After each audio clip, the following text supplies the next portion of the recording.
பாபா ஓர் கருணாலயம், பாதம்தான் கமலாலயம். பாபா ஓர் கருணாலயம், பாதம்தான் கமலாலயம். சாய் அப்பா உறவுகள் அனைவருக்கும் வணக்கம்.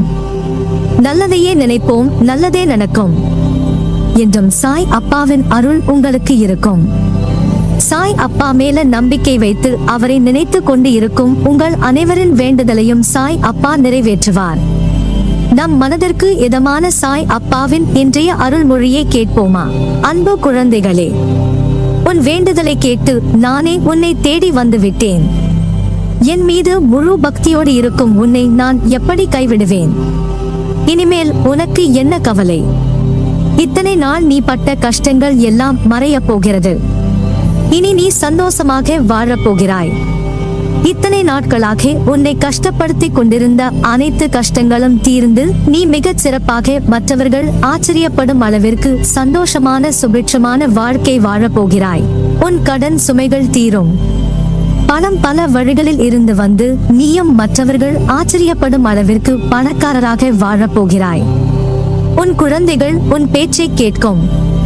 இத்தனை நாட்களாக திருமணம் தடைப்பட்டு கொண்டிருந்தது நீங்கி உன் மனதிற்கு பிடித்த பொருத்தமான ஜோடி உனக்காக கிடைப்பார்.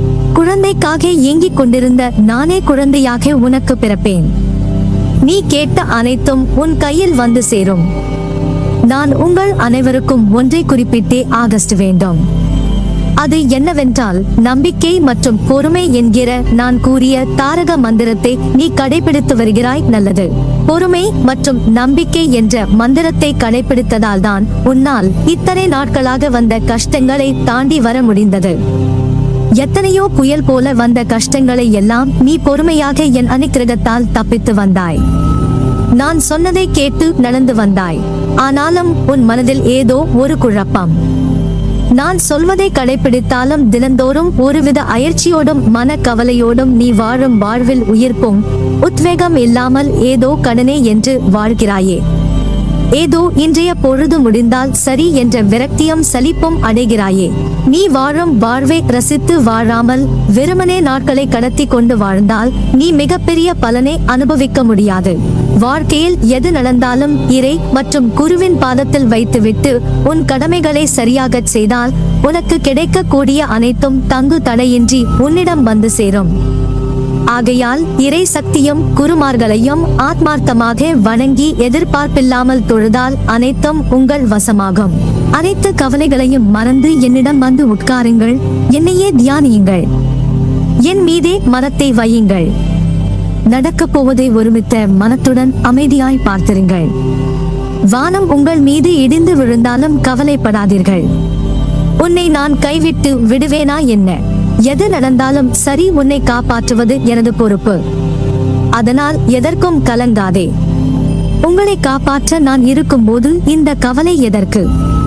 கலங்குவதால் என்னிடமிருந்து நீ தூரமாகி செல்கிறாய். ஆகவே என் மீது பூரண நம்பிக்கை கொண்டு செயல்படு. வைராக்கியத்தை வளர்த்துக்கொள். இந்த வைராக்கியம் என்ற தன்மையை பெற நம்பிக்கை, நேர்மை, பொறுமை, சகிப்புத்தன்மை ஆகியவற்றை வளர்த்து கொள்ள வேண்டும். இவற்றை எல்லாம் கடைபிடித்து என்னிடம் முழுமையாக உங்களை ஒப்படைத்தால் நான் என்றென்றும் உங்களுடைய சேவகனாக இருக்க விரும்புவேன். உன் கர்ம வினைகளால் உனக்கு ஏற்படும் சுகத்தையும் துக்கத்தையும் நீ அனுபவித்தே தீர வேண்டும். ஆயினும் விதியால் நிர்ணயிக்கப்பட்டதை நம்பிக்கையும் பொறுமையும் இருந்தால் சுலபமாக அதை நீ எதிர்கொள்ளலாம். முதலில் நீ பொறாமையை வென்றிடு. நீ வெறுக்கும் மனிதர்கள் வளம் பெற்றால் உனக்கு என்ன நஷ்டம் ஏற்பட்டுவிட்டது? கேடு செய்த அவர்களுக்கு நல்லது நடக்கிறது என்று பொறாமை கொள்கிறாய். அவர்களுக்கு அவர்களுடைய கர்ம பலன்களால் கிட்டியது. அவர்களை போன்று பதவி, அதிகாரம், பணம், செல்வாக்கு எல்லாம் உனக்கு கிடைக்க வேண்டும் என்று எண்ணுவதால் உன்னை தேடி வரும் நல்லதை நீ தவற விடுகிறாய்.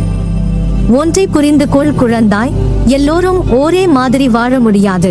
அவரவருடைய கர்மவினைகளின்படி அது மாறுபடும். அதே சமயம் உனக்கான நல்லதை யாராலும் தடுக்க முடியாது. உனக்கு வரும் நல்லதை தடுக்க யார் முயற்சி செய்தாலும் சரி, நான் விடவே மாட்டேன். என்னை மீறி அவர்களால் உன்னை கஷ்டப்படுத்த முடியாது. கண்டிப்பாக உன்னை கஷ்டப்படுத்துபவர்களுக்கு தண்டனையை நான் தருவேன். நீயும் அதை பார்ப்பாய். அதனால் அவர்களை என்னிடம் விட்டுவிட்டு நீ செய்ய வேண்டிய காரியத்தை மட்டும் கவனமாக செய். உலகில் நிறைய பேர் உன்னை விட மிகவும் துயரங்களை அனுபவித்து வருகின்றனர். இருப்பதை வைத்து நீ மகிழ். உனக்கும் நலம் கிட்டும். நாமும் பாக்கியசாலிகள், நலம் பெறுவதற்கு முயற்சி மேற்கொள்வோம் என்ற எண்ணத்தை வளர்த்து கொள்ள வேண்டும். ஒன்றை இழந்தால் அதை விட சிறந்த ஒன்று உன்னிடம் வந்து சேரும். நீ இழந்தது உனக்கு நல்லதல்ல என்பதை காலம் நிச்சயம் ஒரு நாள் உனக்கு சுட்டிக்காட்டும். மனதில் ஒரு சுமை, வலி, நீ செய்த எதிர்மறை தெரிந்தும் தெரியாமலும் அவை உன் மனதை ஒவ்வொரு நிமிடமும் சுடுகின்றது. அதை தாங்க முடியாமல் உன் மனம் தவிக்கின்றது. உன் தவறுகளை நீ உணர்ந்து மாற வேண்டும் என்ற எண்ணம் உன்னிடத்தில் இருக்கிறது. உன்னிடத்தில் தன்னம்பிக்கை இருந்தாலும் சில நேரம் புயலாய், மலையாய், இடியாய் சில நிகழ்வுகள் வருவதும் போவதும் உன்னை காயப்பட வைக்கிறது. நிம்மதி என்ற சொல்லை கூட மறந்து போகும் நிலையில் இருக்கிறாய். முதலில் உன் கடந்த காலத்தை தீயில் போட்டு எரித்துக்கொள். எதிர்காலத்தை காற்று போகும் வழியில் ஒப்படைத்து உன் நிகழ்கால தருணங்களை கவனித்து செயல்படு. எல்லாம் நன்மைக்கே சாயப்பா செய்வார் என்ற உனக்கு உன் உடம்பையும் உன் உள்ளத்தையும் ரணப்படுத்தும் விஷயங்களை விரட்டி அடித்து அளிப்பேன். இது என் சத்திய வாக்கு. என் வார்த்தையை உயிர் மூச்சாய் எடுத்து அதை கடைபிடித்து நடக்கும் உனக்கு எல்லாம் நல்லதே நடக்கும். சில நிகழ்வின் காரணங்களால் உன் புற கண்களுக்கு விளங்காமல் அகப்படாமல் இருக்கலாம். ஆனால் அவற்றின் கருவூலம் முதல் அந்தம் வரை உன் அக கண்களுக்கு தெரியும், புரியும். அவற்றுக்கு சில தெளிவு உன் எண்ணத்தில் இருந்தாலே உன்னால் எல்லையற்ற எதிர்மறை எண்ணத்தின் தொந்தரவுகளில் இருந்து விடுபட முடியும். பயம் இல்லாமல் உன் காரியங்களை செய்ய தொடங்கு. எல்லாம் உன் கையில் இருப்பதாய் நினைக்காதே. உன் வாழ்க்கையில் எழும் அனைத்துமே முந்தைய பிறவியின் எதிரொலி. எல்லாம் சரியாகிவிடும், பயப்படாதே. பயம் இல்லாமல் உன் காரியங்களை செய்ய தொடங்கு. எல்லாம் உன் கையில் இருப்பதாய் நினைக்காதே. உன் வாழ்க்கையில் எழும் அனைத்துமே முந்தைய பிறவியின் எதிரொலி.